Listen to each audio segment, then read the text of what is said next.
कंधे पे पालकी लेके। पर तो भरत जी बड़े दयालु थे और महाराज कोई पाप करना नहीं चाहते थे। उनको याद था ये मृग शावक ने ही दुख दिया है, इसको तो मैं बाद में बताऊंगा, कहीं पैर के नीचे जीव हत्या न हो जाए। बड़े ध्यान से चलते थे और जैसे ही एक चींटियों का रास्ता आया तो एक छलांग लगा देते हैं। कौन? भरत जी।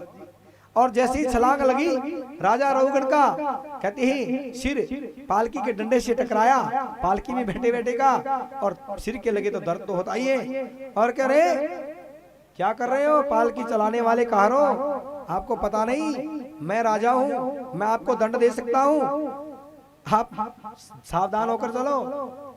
अरे भगत होता है ना, जो ब्राह्मण होता है, जो संत होता है, उसको किसी का डर नहीं होता। इतने में एक और आ गया रास्ता।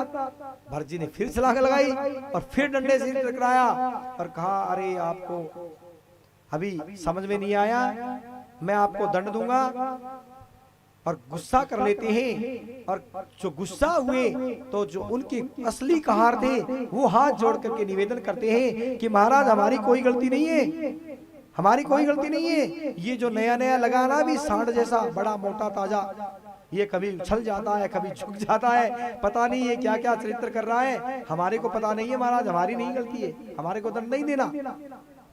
और राजा रघुगण अब पालकी से नीचे झुक करके देखते हैं, कहते हैं नया कार कौन लगा है, जो क्यों झुक रहा है। और कहते हैं जल्दी जल्दी जो चलते हैं तो कहते हैं उनको ज्यादा दर्द होता है। और आज जैसे ही झुक के देखने लगे नाड़ बाहर निकाली, अब कहते उठा करके दरवाजा पालकी से, और जैसे ही देखा तो भगत को कोई डर तो था नहीं, एक छलांग और लगा देते हैं। अब की बार तो गर्दन पालकी के डंडे से टकराती है और कहा रुक जाओ भैया, अब बस से बाहर हो गई है बात। राजा रघुगण के रुक गए और राजा रघुगण नीचे कूद जाते हैं पालकी से नीचे,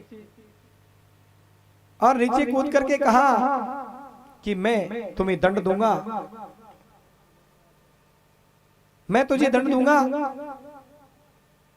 और महाराज आज कहार बने हुए भरत जी क्या सोचते हैं?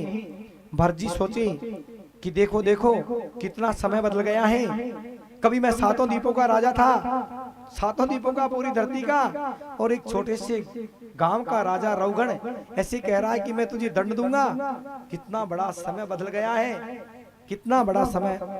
कहती ये दंड देगा, परंतु संत थे, ब्राह्मण थे, मन में विचार किया कि ये राजा नरकों में जाएगा।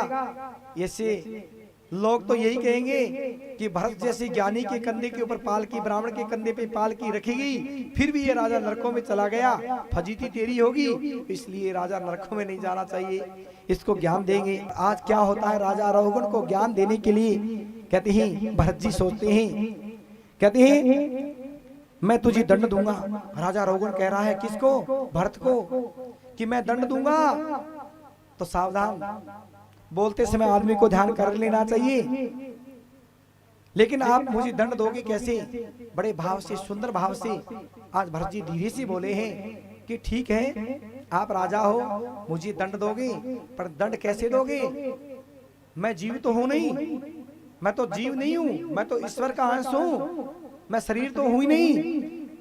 राजा रघुगण तो दंड किसे देगा?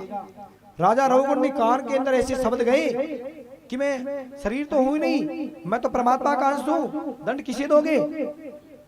तो राजा ने सोचा ये तो कोई ब्राह्मण लगते हैं, और पैरों को पकड़ लेते हैं और महाराज क्षमा प्रार्थना करते हैं, हे ब्राह्मण देवता, बिना सोचे समझे आपके कंधे पे पालकी रखा गया।